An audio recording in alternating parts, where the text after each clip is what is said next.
Samantala, libo-libo ang naapektuhan ng malakas na lindol sa Central Visayas. Bukod sa wasak ang ilang tahanan at mga infrastruktura, daan-daan din ang binawian ng buhay. Ngunit, paano kung sa Metro Manila tumama ang malakas na lindol? Mas malaki kaya ang pinsalang maidudulot nito? Alamin natin ang detalye sa special report ni Sam Ramirez. Ng 7.2 magnitude na lindol ang Central Visayas kamakailan. Ito ang ikalima sa pinakamalakas na lindol sa Pilipinas. Mas malakas ito kumpara sa 7.0 magnitude na lindol na naranasan ng Haiti noong 2010, kung saan tinatayang aabot sa 159,000 ang nasawi. Kung sakaling yanigin ang Metro Manila ng kasing lakas o higit pa sa nangyaring lindol sa Central Visayas, ayon kay Philippine Institute of Volcanology and Seismology of PHIVOLCS Chief Renato Solidum, posibleng 37,000 ang maaaring masawi at aabot naman sa 2.4 trillion pesos ang halaga ng mapipinsalang gusali at ari-arian.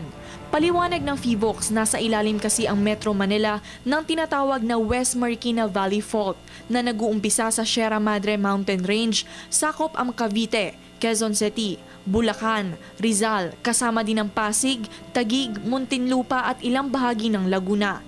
Dahil sa dami ng gusali at mga kabahayan na nakatayo sa mga lugar na nabanggit, kapag gumalaw ang nasabing fault line, may kasama itong mapanganib sa mga naninirahan sa ibabaw nito. Ito ay base sa risk analysis na isinagawa ng ahensya sa tulong ng pamahalaan ng Australia. Ayon naman kay National Disaster Risk Reduction and Management Council Executive Director Eduardo Del Rosario, maaaring mabawasan ang masasamang epekto ng mga sakuna sa pamamagitan ng paghahanda. Batay sa artikulo na isinulat ni Sahib Zadara Feeki, Dean ng Civil Engineering and Architecture sa NED University sa Karachi, Pakistan, may responsibilidad ang bawat grupo o sektor sa lipunan tungo sa disaster mitigation. Isa sa maaaring gawin ng pamahalaan ay magsagawa ng mga structural integrity checks sa mga gusali at maaaring tumulong ang mga engineers kung papaano mapabuti at mapagtibay ang isang gusali upang hindi ito madaling magiba kapag may lindol. Maaari namang makatulong ang media sa pagpapalaganap ng kaalaman o impormasyon hinggil sa mga dapat gawin tuwing may sakuna. Nagpalabas na ng hazard risk maps ang PHIVOLCS sa mga lokal na pamahalaan na sakop ng West Marikina Valley Fault upang maging handa sa posibleng pagyanig ng lupa.